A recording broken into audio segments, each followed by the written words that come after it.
Bueno, bienvenidos a todos a esta nueva presentación en el contexto de Testinui 2021, este año que nos toma por primera vez como un evento totalmente en línea, totalmente virtual.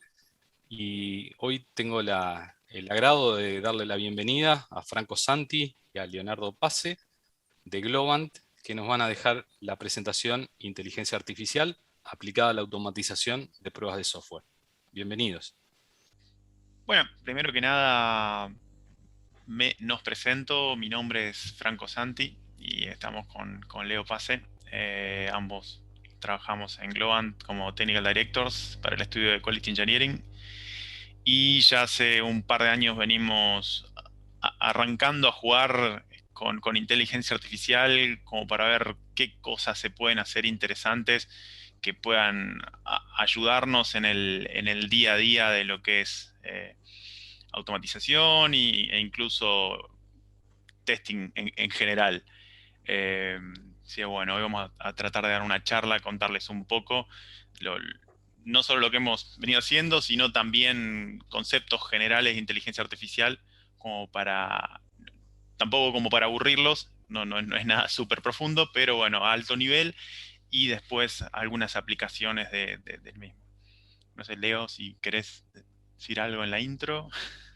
No, simplemente eso, que lo que es el ámbito de la inteligencia artificial y machine learning es, bueno, una cuestión bastante amplia como por ahí para resumirlo dentro del scope de esta charla, por lo que el principal, digamos, objetivo es, como dijo Franco, una introducción a alto nivel acerca de cómo la inteligencia artificial se entremezcla con el ámbito del testing del software y por otro lado también cómo las pruebas automatizadas de alguna manera nos pueden ayudar en procesos de deep learning, ¿sí? La idea es, bueno, por lo menos despertar el interés entre todos los que estamos en el área de tecnología, principalmente en testing de software, como bueno, para que sirva como una base para que después los que estén interesados o los que le apasione el tema o lo consideren interesante puedan investigar por sus propios medios, porque bueno, hoy la inteligencia artificial, como ya vamos a ver más adelante, se encuentra prácticamente en todos los aspectos de la vida o del software particularmente,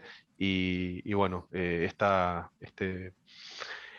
este uso de la inteligencia artificial en el testing es un tema bastante interesante con mucho para aprender, simplemente eso.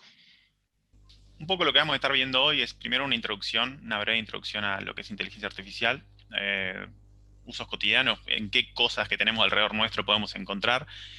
Después también una breve reseña de qué es Machine Learning, Deep Learning, y después vamos a pasar a algunas aplicaciones prácticas de cosas que se están haciendo ya hoy en día e incluso nosotros venimos haciendo hace un tiempo respecto a inteligencia artificial. Respecto a lo que es la definición en sí o qué es inteligencia artificial, Alan Turing, que es conocido como el padre de la inteligencia artificial, decía que una computadora puede ser llamada inteligente si logra engañar a una persona haciéndole creer que es un humano. Eh, es una definición bastante acertada, incluso 60, 70 años después. En pocas palabras, la inteligencia artificial es la simulación del proceso de pensamiento humano por parte de las máquinas.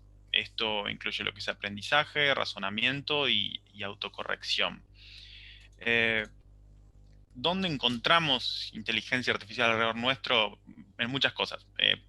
Asistente de voz, ya sea Alexa, Siri o Google mismo cuando le pedimos cosas en Android, en nuestros smartphones, en múltiples aplicaciones o incluso en la cámara de foto misma. Vamos, sacamos una foto y nos hace correcciones automáticas, nos sugiere cosas y eso es todo. Son algoritmos por atrás que se encargan de procesar y decir, bueno, si esto capaz que estaría mejor de esta otra forma.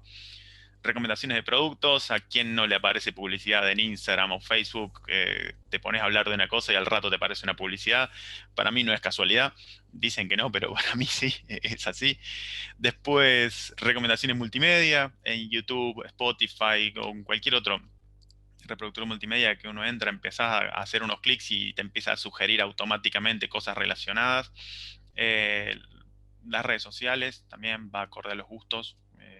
más o menos a los gustos y a ciertos perfiles respecto a nuestra edad, nuestro sexo, todos, ahí vienen las cosas que vemos cuando estamos browseando. Detección de spam y por último, pero no solamente se limita a esta lista, atención al cliente. Creo que a todos hoy en día la primera línea de atención en cualquier empresa o empresa pública, donde sea que chateemos o escribamos, primero que nada nos responde un bot. Después capaz que nos responde una persona, pero primero que nada los bots están ahí en la vuelta. Continuando con el tema de inteligencia artificial y machine learning, deep learning, me voy a parar un poquito más atrás en el tiempo, porque antes que viniera todo el boom de lo que es la inteligencia artificial de hoy en día, esto ha pasado en la última década, si se quiere, capaz que es un poco más incluso, pero ha habido un boom gigante por la cantidad de datos que hay hoy en día. Estos datos permiten ese tipo de actividades, si se quiere, que haya muchísima más inteligencia artificial, que haya muchísimo más análisis de datos, que haya muchísima más información en el medio. Pero antes de todo esto, estoy hablando 20, 30 años antes, ya existía un tipo muy primitivo de inteligencia artificial, que eran lo que hoy se conoce como reglas o como un motor de reglas. Básicamente puede ser algo desde tan simple como si llueve me llevo el paraguas al salir, o hasta algo tan complejo como lo fue en los 90, que IBM creó la máquina, la Deep Blue, que fue la primera en ganarle a un jugador profesional de ajedrez, que era el campeón del mundo, a Garry Kasparov, que fue capaz de ganarle a un jugador de ajedrez.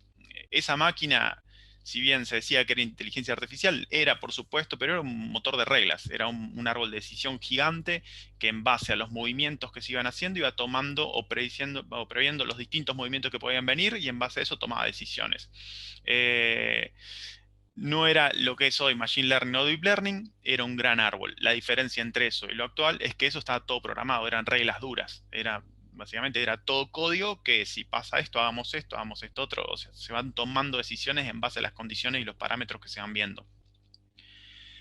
Eso hoy en día ya no es así.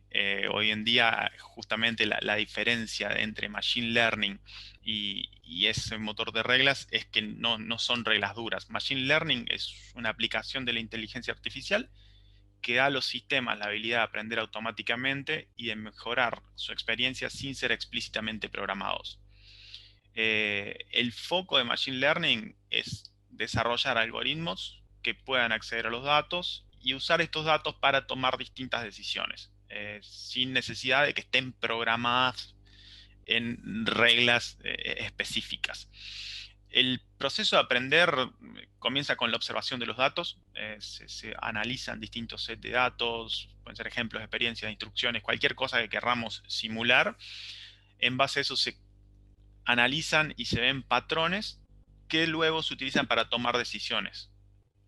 Y el principal objetivo de esto es básicamente permitir que las computadoras puedan aprender automáticamente y ajustar sus acciones mediante la generación de distintos modelos. Ya Leo va a hablar un poquito más de esto, pero hay distintos tipos de aprendizaje, como ser supervisado, no supervisado, semisupervisado, premio castigo. Leo va a entrar un poquito más en detalle de los distintos tipos de aprendizaje. Ahora, ¿cuál es la diferencia con Deep Learning?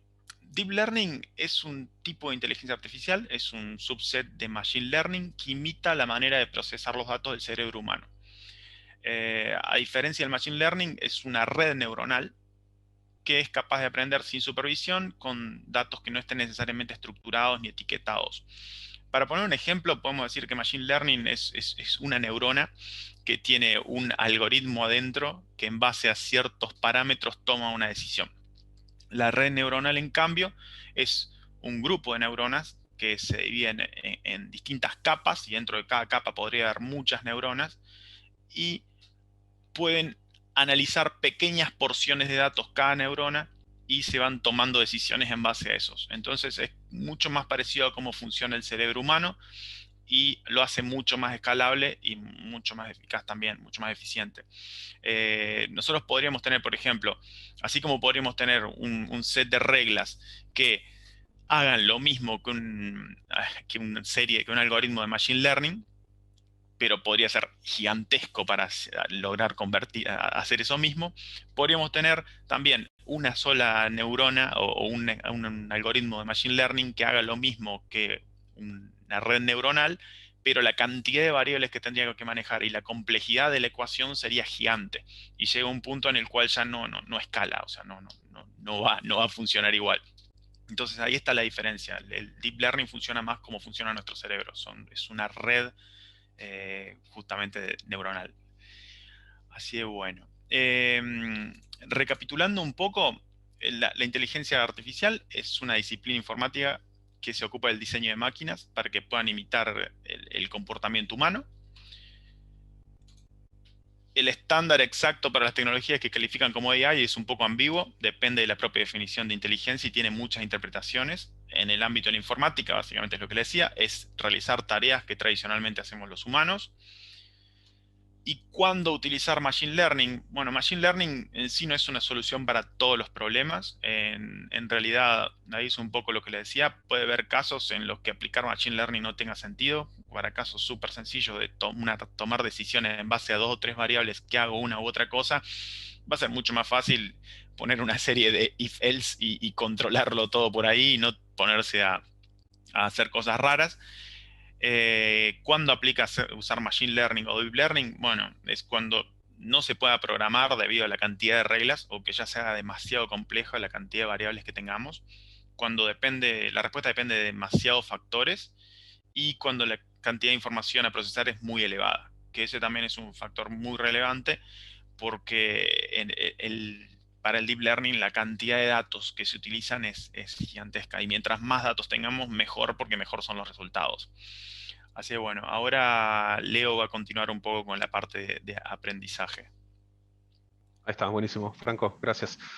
Bueno, como comentaba Franco anteriormente, bueno, cuando hablamos de Machine Learning, lo que hacemos es procesar a través de diferentes algoritmos una gran cantidad de datos como para poder trabajar sobre la predicción o el resultado que queremos obtener.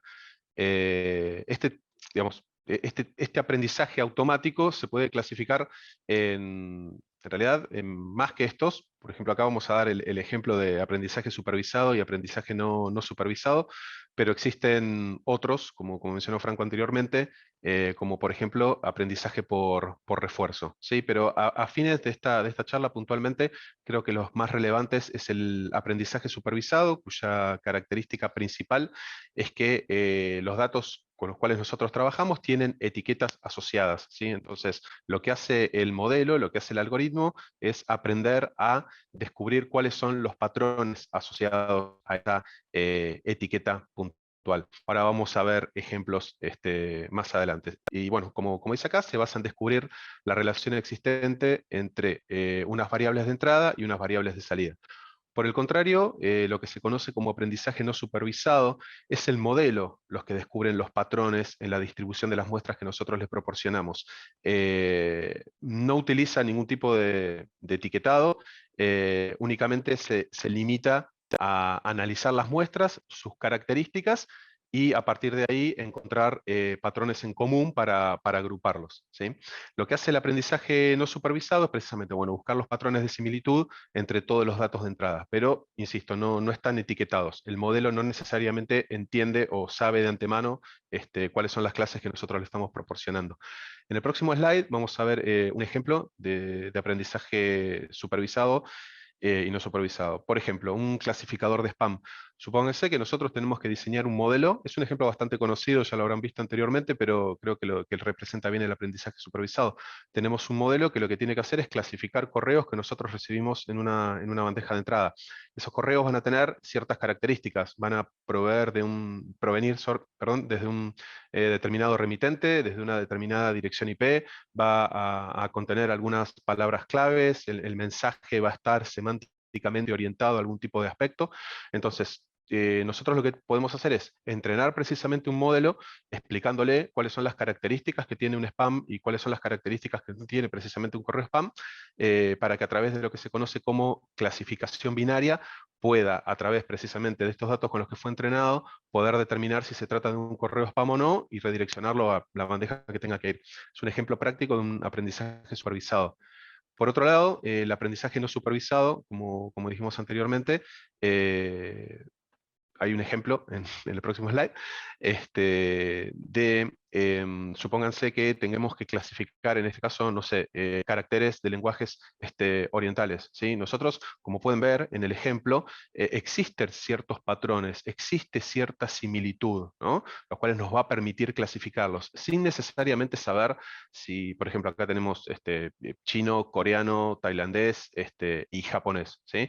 En los datos de entrada, no necesariamente nosotros conocemos cuáles son esas etiquetas, pero fíjense cómo cada uno de esos caracteres comparte cierta similitud, ¿sí? Entonces, lo que hace, por ejemplo, un modelo de clustering a través de lo que se conoce como aprendizaje no supervisado, es clasificar precisamente los datos de entrada a través de sus características. Entonces, los puede agrupar por similitud. Entonces, en base a eso, nosotros vamos a inferir que se tratan de lenguajes diferentes, pero en ningún momento nosotros le dijimos de qué tipo de lenguaje se trataba. Simplemente encontró patrones similares en los datos de entrada y los clasificó, ¿sí? Eso se llama clustering. Ahora en el próximo slide vamos a ver ejemplos más puntuales de los problemas típicos que podemos solucionar por medio de estos modelos. Por ejemplo, como ejemplo de modelo supervisado, tenemos un algoritmo de regresión. El algoritmo de regresión tiene como objetivo predecir una variable continua, ¿sí? Y supóngase que es el caso de nosotros como, no sé, agentes inmobiliarios, queremos poder obtener el precio de una propiedad a partir de sus características. No sé, cantidad de ambientes, ubicación, valor de propiedades similares. Se puede obtener precisamente el resultado esperado a través de la implementación de un modelo de aprendizaje supervisado, en este caso un modelo de regresión. Otro ejemplo de aprendizaje supervisado es un modelo de clasificación. Como vimos anteriormente, el ejemplo del clasificador de spam, ¿sí? A través del contenido del correo. Aprendizajes no supervisado, ¿sí? Puede ser el clustering también. Por ejemplo, agrupar potenciales clientes con características similares según sus visitas y comportamiento en una web. Un ejemplo en la web en general, el ejemplo que mencionaba Franco anteriormente. A través de determinadas características, determinados comportamientos de los usuarios, los podemos agrupar en diferentes clusters o diferentes segmentos, como por ejemplo para después llevar a cabo alguna acción de marketing, ¿sí? Y finalmente, un modelo de detección de anomalías, ¿sí? Nosotros podemos explicarle a un modelo cuál sería el comportamiento esperado frente a un determinado input, por ejemplo, y a partir de ahí, por el contrario, detectar cuáles son situaciones anómalas. Se implementa mucho, como muestra acá el ejemplo, en el análisis de imágenes médicas para detectar patrones inconsistentes. Por ejemplo, no sé, se me ocurren enfermedades de la piel. Vos tenés diferentes ejemplos, entrenás al modelo con diferentes ejemplos de una piel que no tiene ningún tipo de enfermedad, cuando ya se le proporciona una imagen que no se machea con el resto de las imágenes con que fue entrenado, lo puede detectar como una anomalía. O en el caso de detector de intrusiones, perdón. Existe diferente hardware, ya sabemos cómo pueden llegar a ser firewalls, por ejemplo, que puede detectar cuál es el tráfico normal dentro de una red y cuando detecta algún tipo de anomalía que no se condice con lo esperado, puede bloquear precisamente esa conexión. Como aclara acá abajo, bueno, un mismo problema puede ser abordado utilizando diferentes modelos y los ejemplos que estamos, bueno, mostrando son solamente de carácter ilustrativo, simplemente para que se entienda un poco más cuál es la diferencia entre el aprendizaje supervisado y el aprendizaje no supervisado, para qué se utiliza y cuáles son los diferentes algoritmos que aplican a cada uno de ellos. La verdad que es un tema súper interesante que si les interesa comenzar con el tema de inteligencia artificial, no solamente en el ámbito de testing, es un buen punto de partida y si no el único y el mejor, ¿sí? Entender cuáles son los diferentes tipos de algoritmos. En este caso puntual, y ya yendo más a lo que es la parte de cómo nosotros podemos utilizar la inteligencia artificial dentro del ámbito del testing, tenemos varios aspectos para presentarles. En realidad, el objetivo de la charla, como les dijimos anteriormente, es cómo nosotros podemos diseñar estrategias de testing especialmente orientadas a lo que es el testing de aplicaciones que implementan algún tipo de inteligencia artificial, ¿sí? Y por otro lado, cómo nosotros podemos utilizar la inteligencia artificial para mejorar las estrategias de testing o para expandirlas. Es un tema importante entender que dentro de lo que es el testing de aplicaciones que implementan inteligencia artificial, no podemos o no es conveniente o podemos mejorar muchísimo la estrategia de testing si diseñamos estrategias de calidad especialmente orientadas al testing de este tipo de aplicaciones, ¿sí? Lo que cambia precisamente es lo que nosotros estamos probando. Creo que la mayoría de los que estamos en esta charla hoy entendemos cómo de alguna manera a alto nivel funciona, digamos, el rol del analista de calidad dentro del ciclo de desarrollo de software, en base a un comportamiento esperado, en base a requerimientos funcionales o requerimientos técnicos. Nosotros generamos nuestros escenarios de prueba y en base a eso el resultado es claro, o funciona de acuerdo a lo esperado o no lo hace, ¿sí?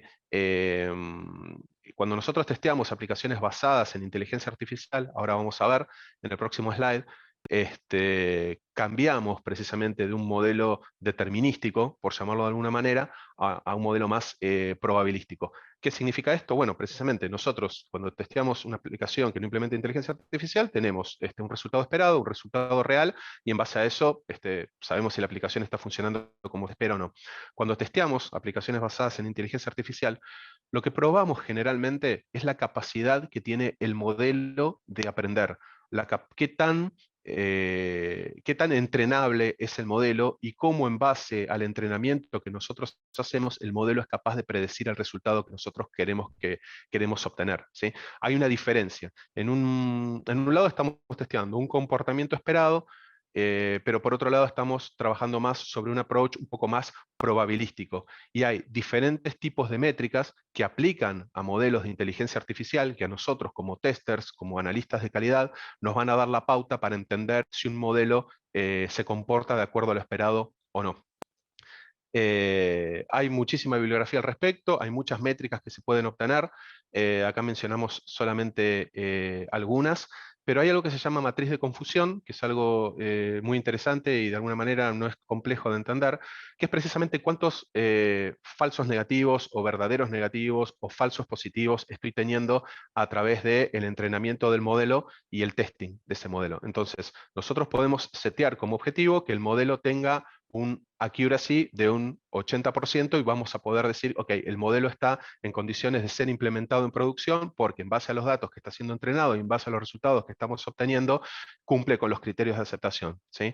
Entonces, lo que es, como para resumir, una estrategia de testing, una estrategia de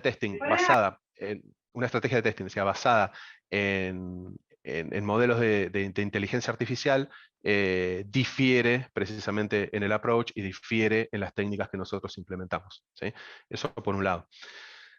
Gracias. Sí, ahora les voy a contar un poquito por encima en qué cosas puede aplicar la inteligencia artificial para lo que es Test Automation, y después les voy a contar un poco de algunos ejemplos puntuales de cosas en las cuales ya hemos estado trabajando y tenemos algunas más que prueba de conceptos hechas.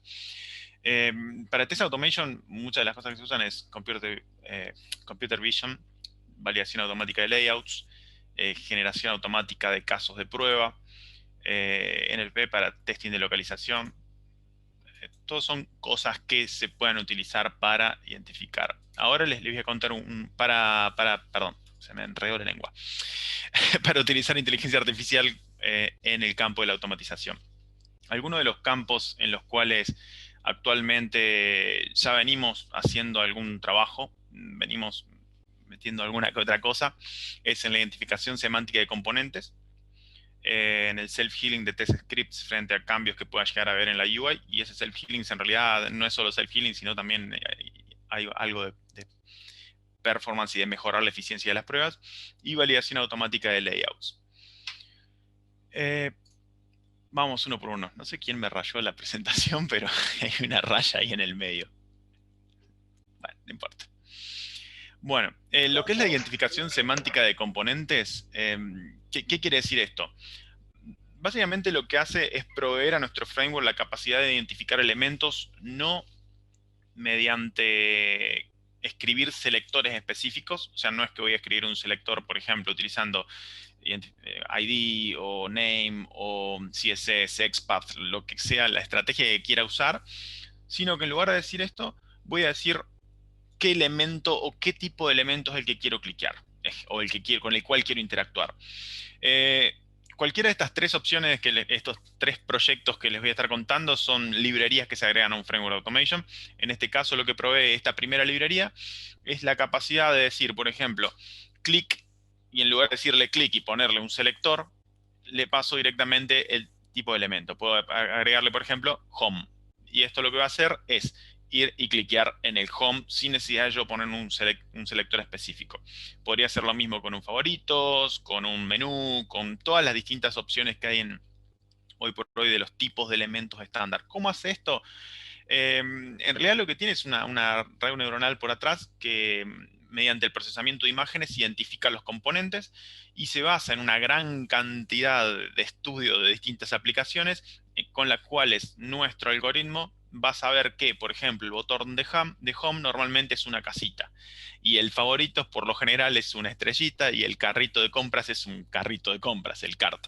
Entonces, mediante esas palabras claves, nosotros vamos a ser capaces de interactuar con nuestras aplicaciones sin necesidad de poner un selector específico. O sea, no me voy a poner a escribir un XPath porque no hay necesidad, porque directamente le pongo click home y va a cliquear en home. Eso es un ejemplo. Esto en realidad además va aprendiendo y mejorando con el tiempo. Mientras más aplicaciones lo usen, más información tiene y más potente se hace la red neuronal. Y además se va adaptando automáticamente con el tiempo, porque si van cambiando las tendencias y el home pasa de ser una casita a ser un arbolito, esto con el tiempo lo va a ir aprendiendo que eso está cambiando y automáticamente vas a ir clicando en home sin necesidad de estar modificando el script de ninguna manera. O sea, esto ayuda mucho, por un lado, en el mantenimiento, y por otro lado, acelera la velocidad de desarrollo de pruebas automatizadas, ya que no tenemos que estar pensando en qué selector usar, sino que usamos palabras claves. Obviamente no aplica para todos los tipos de elementos, pero aplica para muchos de los elementos más comunes, más usados, para navegación o para distintas opciones que queramos hacer en las pruebas. Un segundo proyecto en el cual hemos trabajado también, esta es otra librería, es algo que hace self-healing, pero además de self-healing hace otras cosas. En este caso aplica a proyectos que trabajan por lo general con Selenium y Java, pero podría ser con Selenium y cualquier lenguaje. Es una librería que lo que permite hacer es reemplaza el find by común y corriente que tenemos a la hora de escribir un page object y le agrega un comportamiento distinto por detrás. O sea, esto se agrega como una librería a un proyecto y el proyecto automáticamente empieza a funcionar de esta otra forma. Lo que va a hacer es que la primera vez que ejecutemos nuestras pruebas con esta librería agregada, se va a poner a aprender respecto a nuestra aplicación. Va a demorar obviamente un poco más que lo que demora normalmente una ejecución, porque va a estar aprendiendo. Va a agarrar el contexto de nuestra aplicación, se va a fijar, a ver, esta aplicación es una aplicación desarrollada en qué lenguaje o qué framework está usando React, en qué dispositivo lo estoy corriendo, qué versión de browser, qué versión de... O sea, toda información de contexto respecto a nuestra aplicación y respecto al entorno de ejecución. Después va a empezar a aprender respecto al elemento puntual con el cual quiero interactuar. Va a aprender del elemento, va a aprender del contexto de ese elemento y mediante esa información va a empezar a generar identificadores alternativos. Entonces nos va a generar varios selectores alternativos y toda esta información la va a ir guardando en una base de datos no relacional. Toda esta información va a ir siendo almacenada por cada uno de los elementos que estén anotados y por todas las aplicaciones que utilicen esta librería. Entonces vamos a tener un montón de información almacenada en una base no relacional que va a permitir hacer cosas con algunos algoritmos de inteligencia artificial. Lo que hace aquí, cómo hace el self-healing o qué es lo del self-healing es, bueno, en las siguientes ejecuciones, en la primera se dedicó a aprender, en las siguientes va a seguir aprendiendo, pero ya no de la misma manera. Lo que hace es ejecutar y en lugar de ir a cliquear el selector que tiene anotado en el código, lo que hace es preguntarle a nuestro modelo cuál es la mejor opción para interactuar con este tipo de elemento.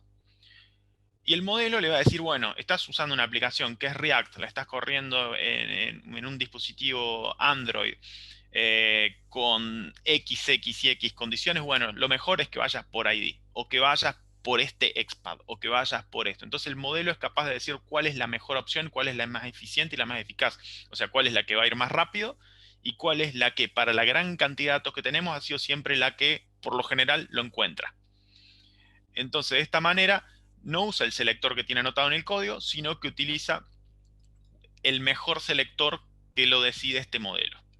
Esto también otra cosa que hace es que cuando se rompe, ejemplo, hay una versión nueva de la aplicación y tiran un elemento que está que cambió y que el selector principal o el que está utilizando no funciona, lo que hace es automáticamente agarra de la lista de selectores alternativos y empieza a probarlos uno por uno. Los alternativos son montones de opciones que se autogeneraron, además de usar imágenes y puede ser un montón de otras formas de identificarlo.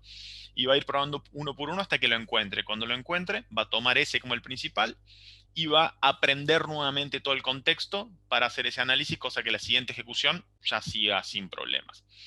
Este proyecto en el que trabajamos está bueno porque por un lado reduce muchísimo el mantenimiento. Es el objetivo de este proyecto era reducir el mantenimiento. Y por otro lado hace que las pruebas sean muchísimo más rápidas a la hora de ejecutarse. Son más eficientes y más eficaces. O sea, porque generalmente el identificador que quiero utilizar es el mejor y el más rápido.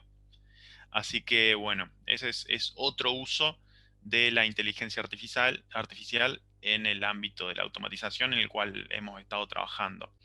Leo, no sé si querés agregar algo de los dos que ya pasé. No, no, no. A No. ver, en realidad por ahí un poco también resaltar los beneficios que el self-healing tiene dentro de lo que es el ámbito de automatización, ¿no? O sea, los que trabajamos automatizando, sabemos que depende muchísimo nuestra estrategia de automatización con respecto a los diferentes tipos de locators que podemos implementar en las aplicaciones que estamos probando. Entonces, imagínense que frente a, como comentaba Franco, ¿no? Frente a cada cambio de la UI, nosotros obviamente nos van a empezar a fallar los tests y el tiempo que le dedicamos al mantenimiento. Entonces, estas técnicas de self-healing no solamente mejoran los tiempos de ejecución, sino que también nos benefician reduciendo bastante el tema del mantenimiento. Eso solo. Bien. Bueno, y por último, lo que es la validación automática de layouts. En el pasado, o no tan pasado, a la hora de validar un layout de una aplicación siempre lo hacíamos a mano, más que a mano a ojo. Abríamos la aplicación y veíamos que justamente que no se nos rompiera el layout, que los elementos tuvieran el tamaño que tienen que tener, el color que tienen que tener, etc. Eso, por lo general, era algo que era dejado por fuera del scope de automation, porque las herramientas de automation que había para hacer esto no proveían suficiente o no tenían la capacidad real de realmente poder verificar que un layout se viera como se tenía que ver, y si no era así, tampoco nos podía decir exactamente qué era lo que estaba pasando o qué era lo que estaba distinto. Esto empezó a cambiar hace un tiempo, empezaron a aparecer tools en el mercado, como por ejemplo ApplyTools es una de ellas, creo que es la más conocida, que te permite hacer validación de layouts y validar justamente cómo se ve. Nosotros internamente empezamos a trabajar en un proyecto también que para hacer básicamente que es lo mismo que hace ApplyTools, pero con alguna herramienta interna. Para esto utilizamos una red neuronal convolucional que lo que hace es, a medida que vas utilizando tu framework, vos tenés la capacidad de poder chequear distintas páginas y ese chequeo lo va haciendo entre ejecución y ejecución para ver que siga siendo de la misma manera.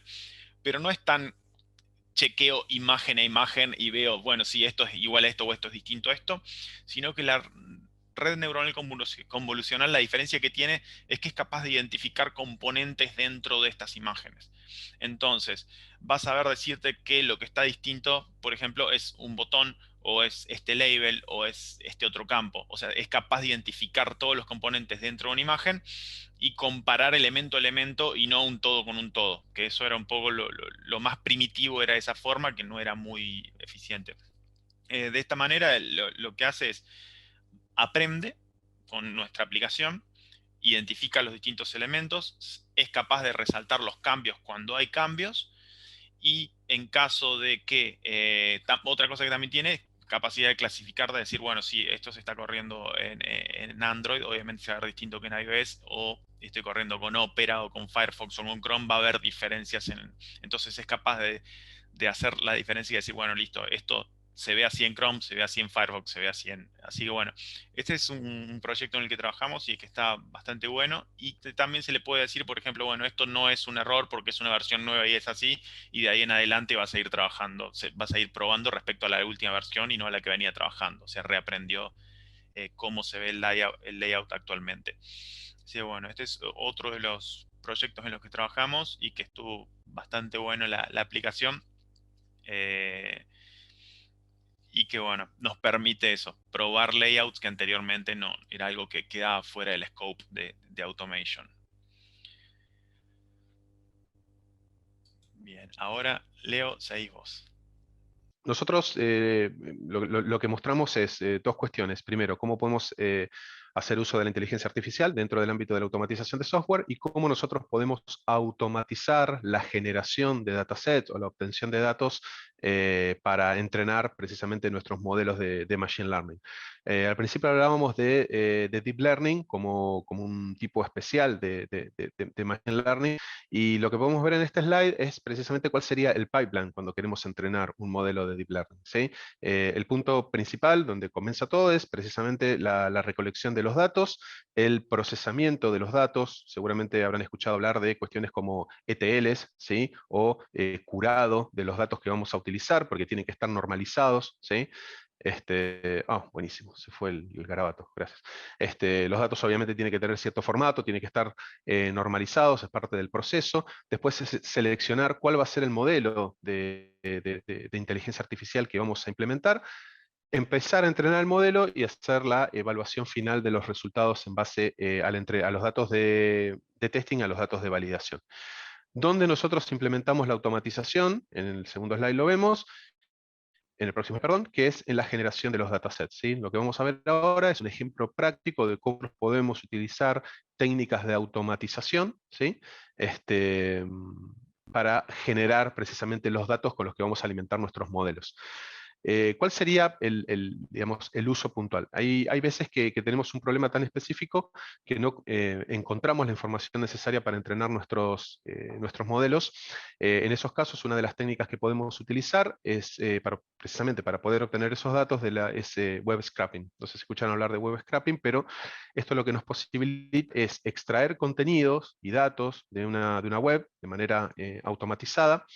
Y esta automatización es una de las ventajas de realizar este proceso, dado que la generación del dataset de manera manual para entrenar nuestro modelo de automatización puede ser muy engorrosa, consumir gran cantidad de tiempo, si lo hacemos obviamente manualmente.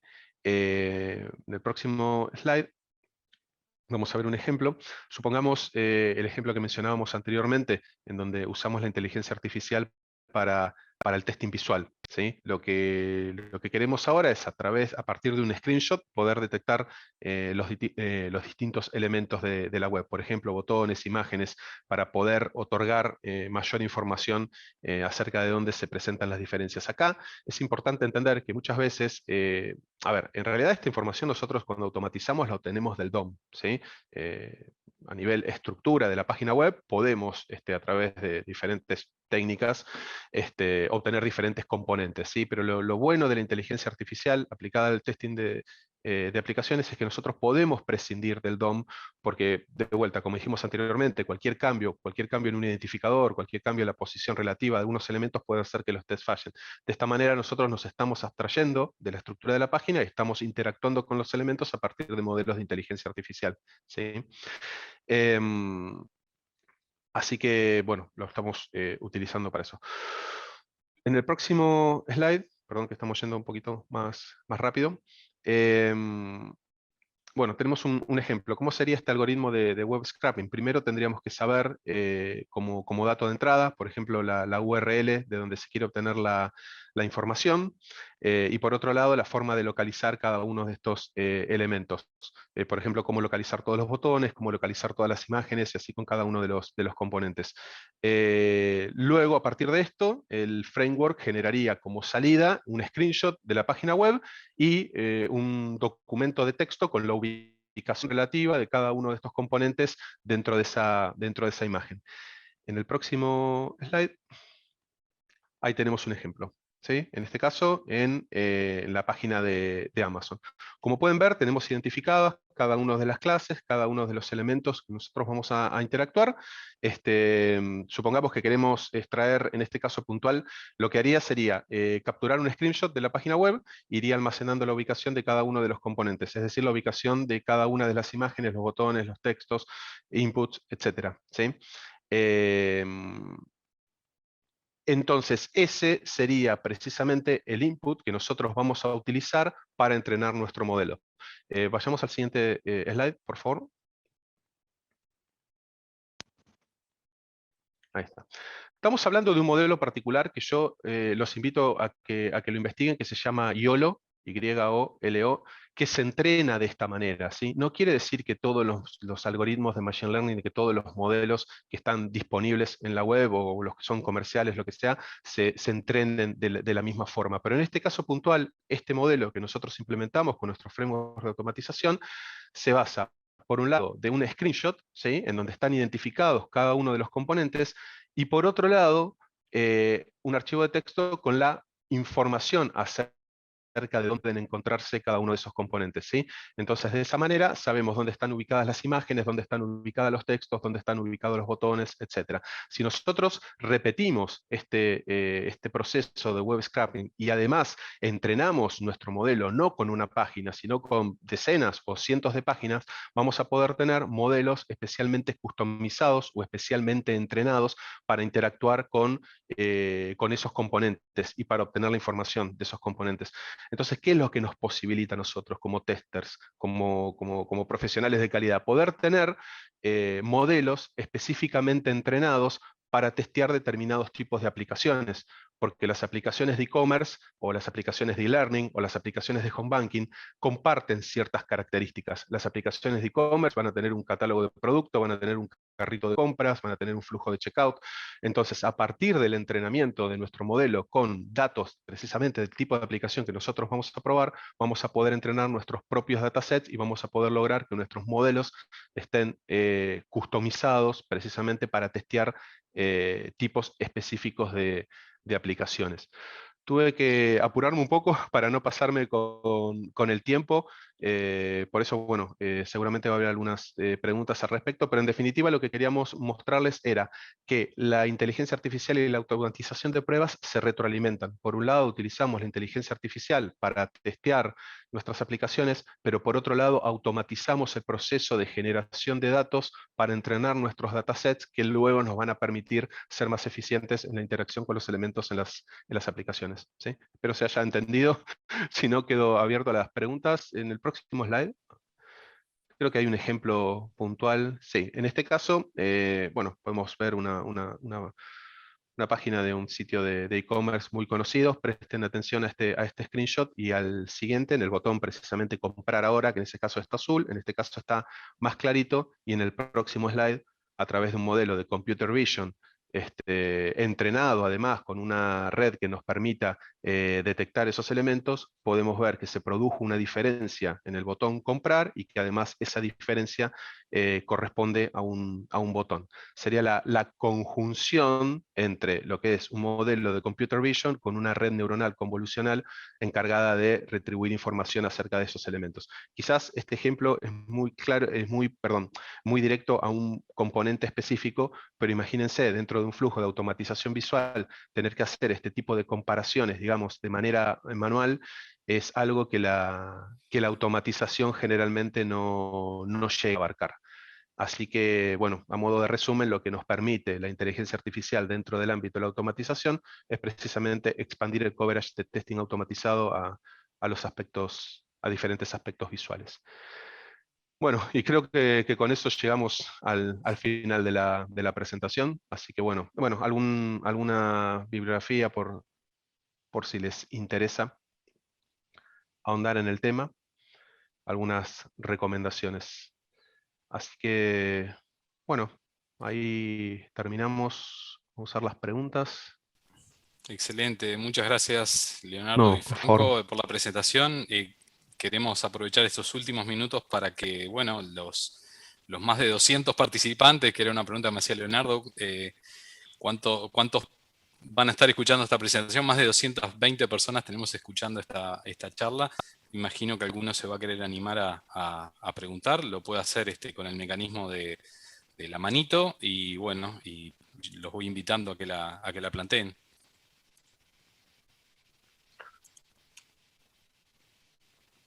También cabe destacar que hay una lista bastante importante de preguntas. Sí. Alguna Leonardo también ya la fue respondiendo en línea, pero mientras le doy el-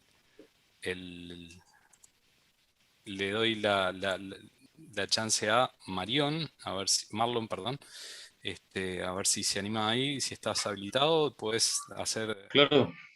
adelante. Hola, buen día a todos.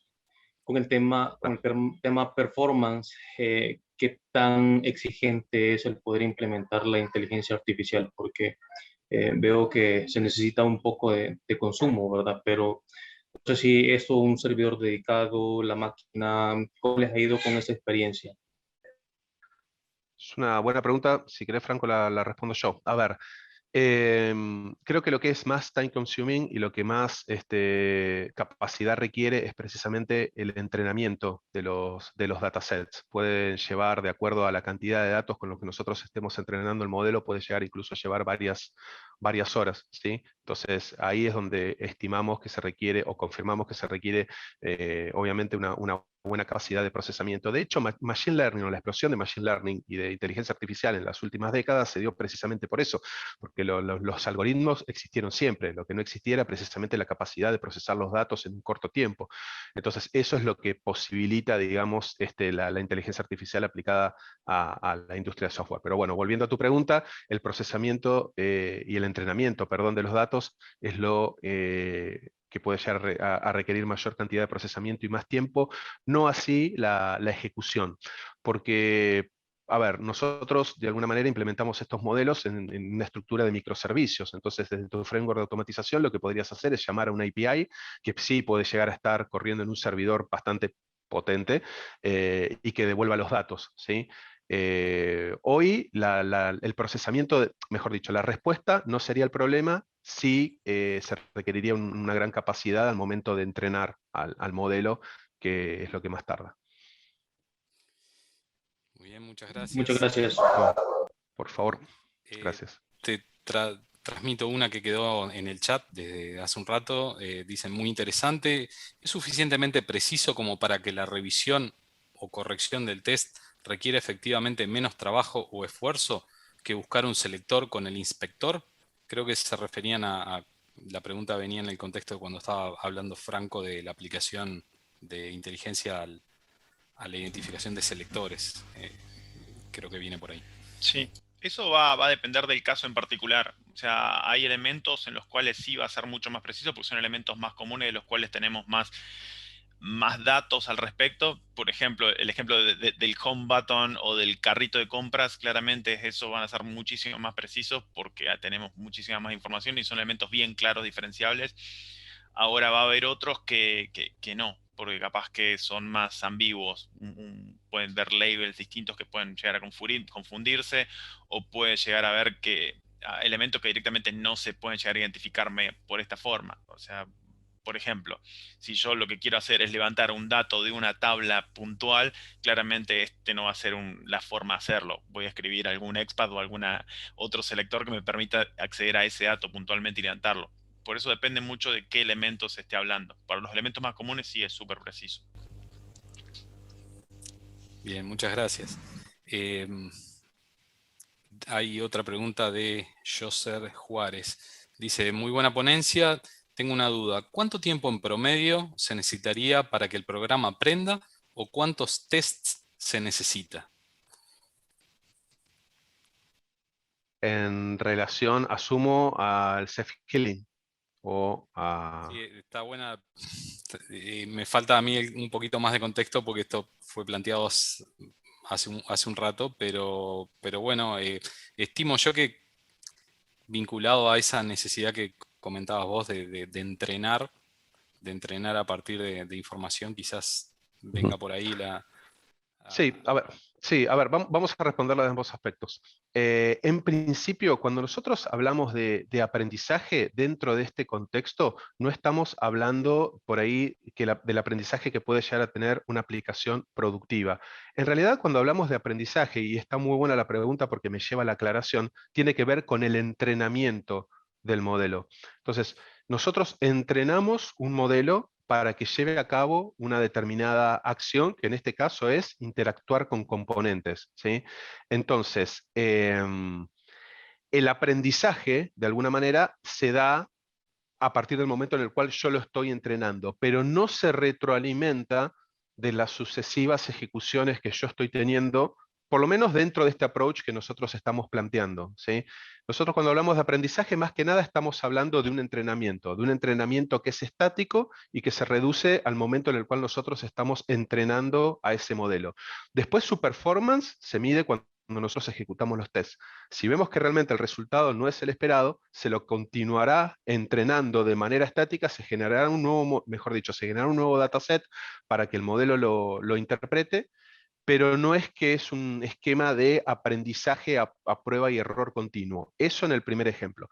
Sí se da, y acá Franco, corregime si me equivoco, en lo que es el self-healing, porque en el self-healing, a partir del momento en el cual nosotros interactuamos en vivo mientras testeamos una aplicación con determinado tipo de locators, y esos locators, y esto tiene que ver con el modelo de aprendizaje por refuerzo que hablamos anteriormente, si vemos que esos locators fallan constantemente, nuestro modelo de aprendizaje por refuerzo va a recibir un reward negativo, o sea, va a decir por ID no me está funcionando, entonces le tiro un -1, voy a probar por expat, o voy a probar por algún atributo CSS, voy a probar por classname. Entonces ahí se da un aprendizaje en base también a otro tipo de contextos, de qué tipo de aplicación se trata, de los tiempos de respuesta, de todas las variables que yo configure al modelo, ahí sí se da un aprendizaje continuo y cuantas más ejecuciones tenga, mi modelo de aprendizaje por refuerzo va a tener mejores resultados. No así en lo que sería un entrenamiento más estático que tiene que ver con el primer ejemplo que dimos de computer vision y redes neuronales convolucionales. Muy bien, muchas gracias, Leonardo. Em, si alguno se anima también Hay una a... pregunta, perdón, muy interesante que no quiero Dale. obviar, que de Javier Sorelia. ¿Este web scraping se puede aplicar entonces a una aplicación desktop? ¿Se llamaría de otra forma? Era una pregunta que podía obviar o hacerme cargo de esta pregunta, que en realidad no. O sea, web scraping es precisamente cuando nosotros interactuamos con el DOM de una aplicación web y obtenemos información a través de ello. En una aplicación desktop no aplicaría, pero una solución que se me puede ocurrir es entrenar precisamente un modelo a través de una aplicación web o aplicaciones web de similares características, ¿sí? Como mencionaba anteriormente, estoy testeando una aplicación de e-commerce, puedo testear con muchos ejemplos de aplicaciones de e-commerce, y cuando yo vaya a mi aplicación desktop, el modelo ya va a estar entrenado, ¿sí? Y en una aplicación desktop, obviamente lo voy a poder ejecutar y lo voy a poder probar. Pero como su nombre lo dice, lo que es web scraping aplica hasta lo que yo sé, y si no sería una contradicción, a lo que son aplicaciones web. Buenísimo. Y justo encima de esa que veías de Javier está la de Diego que dice muy buena presentación. ¿Qué se Gracias. necesitaría evaluar para aplicar self-healing en un proyecto de automatización ya funcional?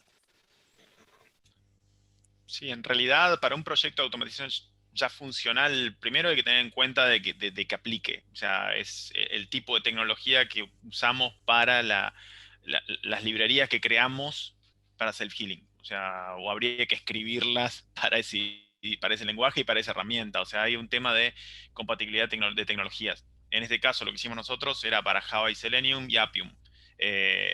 Y estamos trabajando en drivers para distintos lenguajes, pero es Selenium y Appium. Entonces, lo primero es el análisis de la tecnología que se utiliza. Lo segundo son los tipos de pruebas. Lo que estamos hablando son para pruebas de interfaz de usuario, sobre todo para pruebas de UI, o sea, no aplica servicios. Entonces, también depende de qué tipos de pruebas están haciendo en ese proyecto. Después, en realidad, si ambas condiciones están ok, en este caso en particular es solo agregar una librería, porque la forma en que generamos el proyecto, estos 3 proyectos que les contamos, son para solo agregando una librería poder utilizarlos, sin necesidad de hacer nada más. Es solo agregar la librería y configurarla. Pero bueno, Muy bien. eso depende del caso, depende de la implementación de AI, etcétera. Muchas gracias, Franco. Están ahí las direcciones de correo de Franco y de Leonardo para poder seguir interactuando con ellos. Les agradecemos por haber compartido su conocimiento con nosotros. Gracias y bueno, sigan disfrutando de Testinui. Que pasen bien. Muchas gracias a todos. Adiós.